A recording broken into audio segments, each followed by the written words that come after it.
keluar dari hutan karena masih bau. Oke, Pak Karni dan teman-teman, ada pertanyaan khusus nggak Pak Karni? Ya, ada kan baru saja diminta klarifikasi. Oh, oke, soal itu. Dan kemudian ya Anda melihat undang-undang ITE ini gimana gitu kira-kira? Ya, saya diminta klarifikasi ada Haris Asrar. Itu saya mau balik pada gambar di belakang sana tuh. Barusan saya lirik tuh. Rupanya ada siluet di tengah tuh.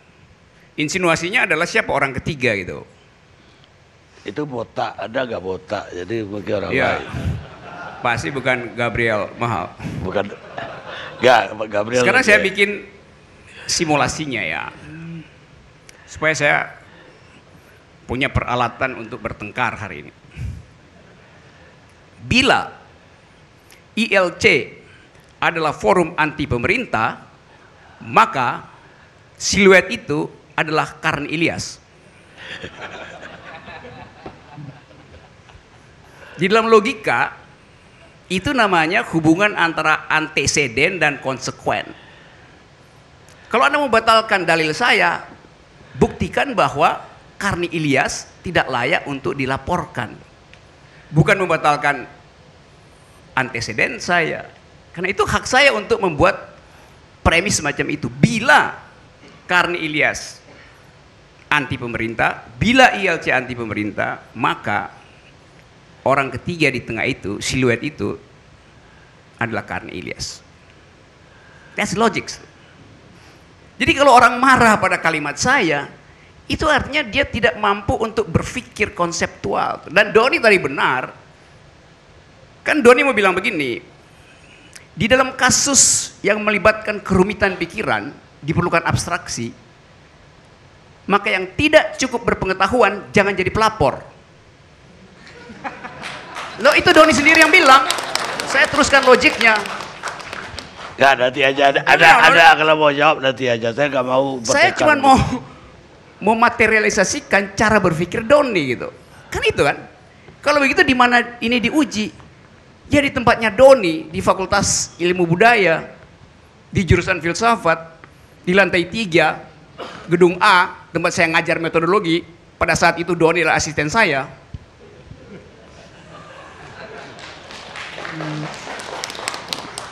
Nah, saudara-saudara, fiksi itu dari awal saya katakan fiksi itu bagus. Bahkan ada Pulitzer 2018 yang menang karya fiksi dikasih hadiah. Ada 2 karya yang bertanding, 2 ya, 1 nggak cukup. Yang pertama adalah judulnya Les. Yang kedua Idiots. Yang menang yang Les, bukan yang Idiots. Bukan karena idiots itu dungu dalam pengertian Indonesia, tapi memang yang menang adalah yang Les. Karena narasinya lebih bagus, logiknya lebih bagus. Padahal kalau Anda baca Idiots, itu juga ada logika di situ, ada trauma kemanusiaan di situ, tapi ada perjuangan gitu. Jadi fiksi itu baik, dipertandingkan bahkan tuh, dikasih hadiah kok fiksi itu. Jadi kita ada di dalam kekacauan karena kita digoda untuk mencari delik, itu soalnya tuh. Kita berupaya untuk kalau bisa di dalam 2 detik Saudara Rocky Gerung deliknya 3 kali tuh. Kan itu apa, kehangatan berwarga negara tuh hilang gitu. Tadi saya nguping tadi di Twitter tadi ujaran dari Fahri Hamzah. Memang jalan tol itu tidak mempersatukan, justru membelah keakraban warga negara. Pak Jokowi bangga dari Jakarta sampai Solo 6 jam. Maka bersatulah Indonesia karena ada jalan tol. Coba kita lihat logik di belakangnya itu. The other side of the story. Selama Pak Jokowi jalan 6 jam, ratusan warung Tegal tidak disinggahi oleh Pas Pampres yang 200 dan rombongannya itu. Artinya tidak terjadi spill over ekonomi buat mereka. Banyak warung apa namanya tuh di Brebes itu, bawang, telur asin juga nggak dimampiri oleh rombongan presiden. Pembatik di Pekalongan itu nggak punya penghasilan. Karena orang langsung pergi beli batik ke Solo, nggak mampir ke Pekalongan tuh. Sate paling enak di Tegal nggak ada yang mampir. Jadi selalu ada reverse logics dari setiap upaya untuk mempromosikan prestasi itu. Itu saya mengkritik itu. Kalau dibilang menghubungkan, justru jalan tol itu membelah masyarakat. Karena begitu ada jalan tol, terbagilah desa utara, desa selatan. Majelis taklim di utara nggak bisa lagi ketemu sama yang di selatan itu, karena terputus jalan tol. Bang, Saya akan teruskan. Bisa Saya, kita fokus oke, boleh, kitab silakan. suci. Kitab suci. Oke. Boleh, coba. Apa yang Anda mau interupsi? Nanti saya mau teruskan ya, silakan pakai waktu saya. Ya. Saya subsidi lagi. Tenang Bang, BBM sudah satu harga. Yep. Setahu saya, Bang Rocky, Abang beragama Kristen. Artinya, kita merdeka dari beragam antar umat beragama. Ya, apapunnya. Pancasila, sebentar Pak. Enggak, kalau Anda... Sabar. Tunggu dulu. Pancasila, saya minta minta ke Anda- sila pertama saja. Anda dengar saya.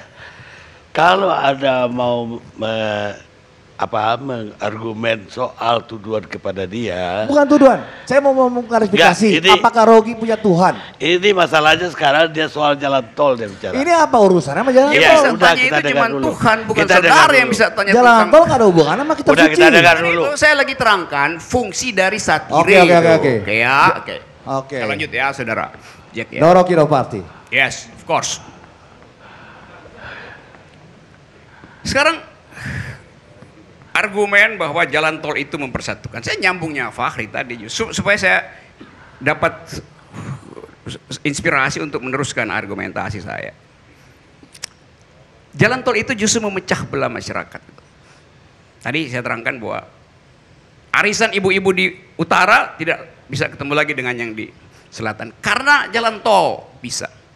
Seorang pemuda di utara gagal kawin dengan seorang perempuan cantik di selatan karena jalan tol, mereka nggak bisa lagi pacaran.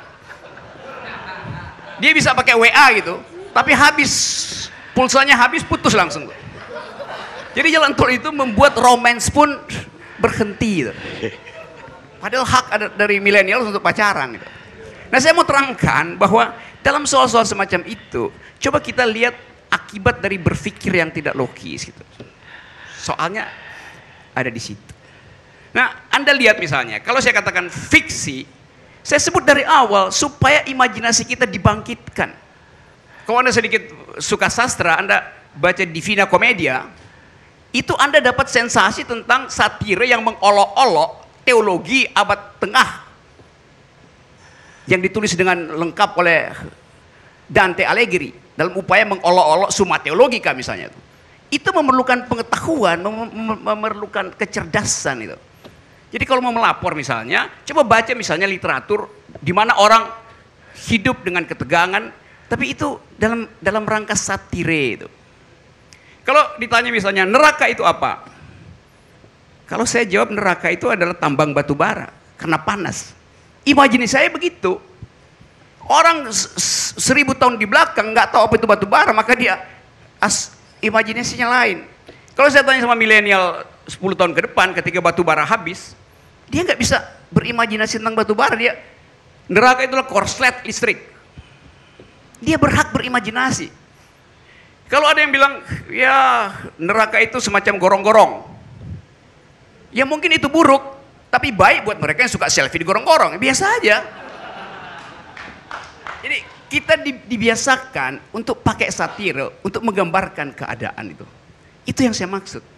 Kalau misalnya orang yang belajar sedikit ilmu fisika, kita akan berimajinasi kapan katastrofi yang disebut sebagai kiamat itu tiba itu.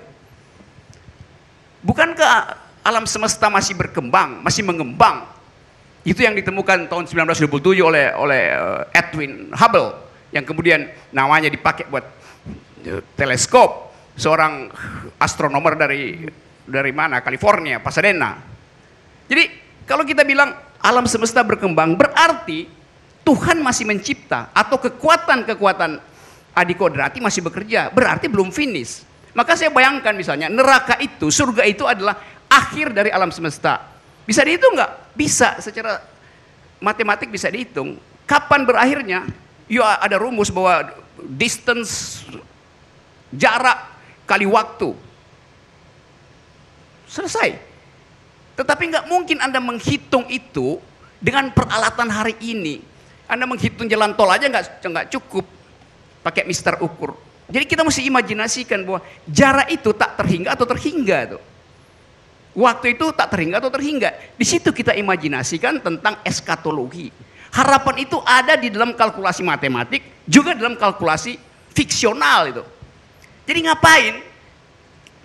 Kemarin saya sama Haris menjawab pertanyaan polisi. Saya jawab konsep-konsepnya tuh. Nah polisi mesti cari tesaurus apa? Atau ensiklopedia lengkap? Karena saya uraikan itu sebagai ukuran-ukuran akademis. Dan saya terangkan di sini, saya buka logiknya tuh. Jadi saya sebetulnya agak jengkel karena kita berupaya untuk bikin literasi makin bagus karena tugas presiden adalah mencerdaskan kehidupan bangsa. Kalian menutup literasi itu, menghalangi orang berabstraksi, menghalangi orang berimajinasi, membatalkan fungsi fiksi. Nanti anak-anak nggak boleh baca fiksi lagi tuh. Jadi kekonyolan itu terjadi karena kekurangan pengetahuan. Terima kasih.